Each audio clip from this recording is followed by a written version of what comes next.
Shavua Tov, everybody. I've been so happy to hear from some of you that you've been joining me on this journey of writing. Here is my journal. It's always nice to pick out a journal that inspires you, that makes you feel like you can write freely. So I hope you've been enjoying these writing exercises and finding some inspiration. Today's prompt is about Yetzer Hara, the evil impulse. But hopefully, you'll get a new perspective on this evil impulse. So I've been reading this book, Everyday Holiness by Alan Moranis. Great book.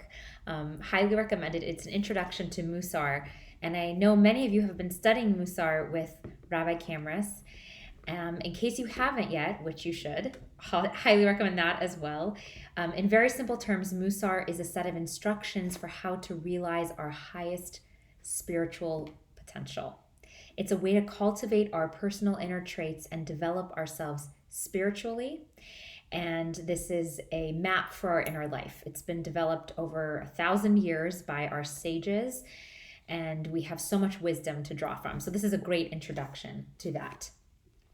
So in this book, Alan Moranis, the author, who's the founder of the Musar Institute, defines the Yetzer Hara as a direct response to your inner desire to do good.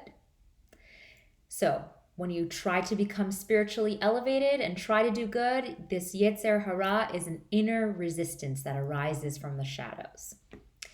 According to Alan Moranis, your Yetzer Hara is perfectly contoured to provide exactly the challenges you must overcome to grow spiritually. So, with this understanding of Yetzer Hara, the prompt for this week is the following. What is your current, strongest Yetzer Hara that is pulling you away from your purpose? This could be the project or unfinished business that you wrote about last week. This is the voice that keeps very convincingly coaxing you to not do it. It's an inner adversary, as Moranis calls it. So give a name to your Yetzer Hara. Write it down and then explore it. Try to understand it. Why is it so strong? Why am I so pulled by it?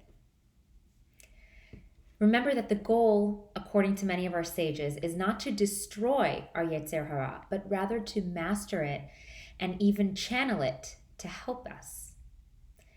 So understanding it, confronting it, is the first step in mastering it.